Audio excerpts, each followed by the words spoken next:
we will assume that everyone is licensed to carry a weapon. Will there be people out there carrying who don't have licenses? I'm sure there will. Just like any other law, this one will be broken, but we will not be running up to people asking them for their license. If we do happen to stop someone who has a weapon, for whatever reason it may be, whether it's because they have a weapon or whether it's because of something else, and whether they have a weapon and something they may be doing with a weapon, whatever it's for, the officer will have the authority to disarm that person, to ask that person to give up the weapon while the officer is investigating the situation. And then that person will be required to give up the weapon. The weapon will be returned at the end of the investigation, the preliminary investigation. If in fact we have to seize a weapon for a violation of whatever it may be, that weapon will be put in the property room, not necessarily as evidence, but as property that will be recovered later on by the individual who it's taken from. In other words, if the officer feels that it's not a good idea to give that weapon back to that person, the weapon will be taken, put in the property room, and they can recover it later on. If the weapon is taken as a violation of the law or of some other offense where it's taken as evidence, then it will be seized as evidence and placed in the property room. As far as government buildings go here in the city, there will be areas designated as private in government buildings where you cannot carry a weapon. You can come into a lobby, a public lobby of a government building, carrying a weapon, but you will not be able to go outside of that public area with the weapon. If you have an appointment, let's just say at City Hall, if you have an appointment with, say, a council member, and you're carrying a weapon, we will have gun lockers there for you to put that weapon in. So we will accommodate anyone who's carrying a weapon. They can check their weapon or they can leave. If they don't want to check their weapon, then they're going to have to leave. Because we will not be meeting with people in City Hall, in private areas of the building that are carrying a weapon. What about the tax office?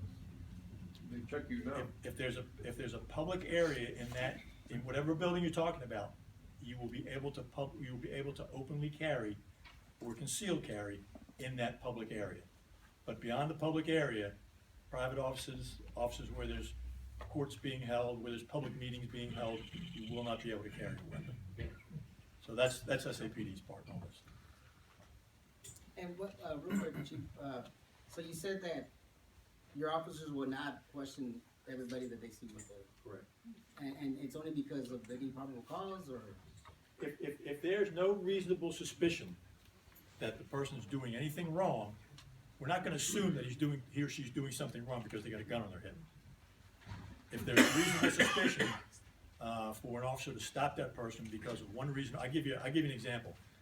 Let's say the officer, knows that the person carrying the weapon has been convicted of a felony or family violence or something like that, then the officer will stop that person.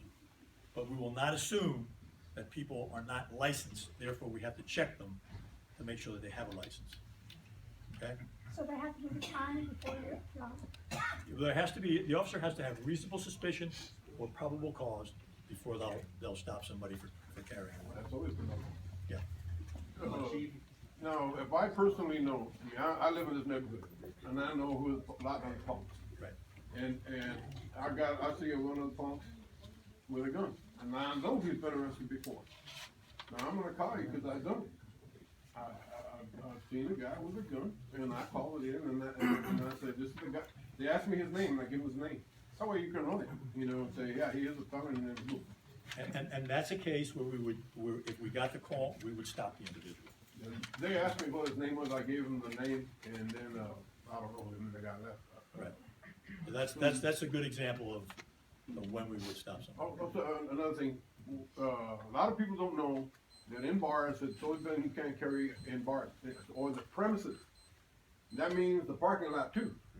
The parking lot is part of the premises, you can't have a gun on the premises. You just can't go into the building. Premises, Thank you. Can't have it in the car? premise, in the car you can. Oh, sir, you had a question?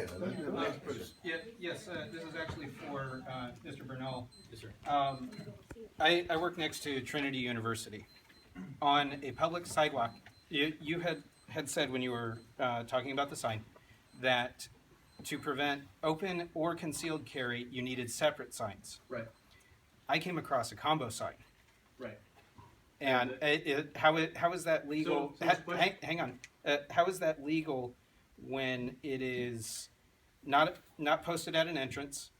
It is right on the sidewalk and posted underneath a street stop sign. So I haven't seen it. Oh, But I got a picture if you want. But let me explain the question. What he's saying is, does the law allow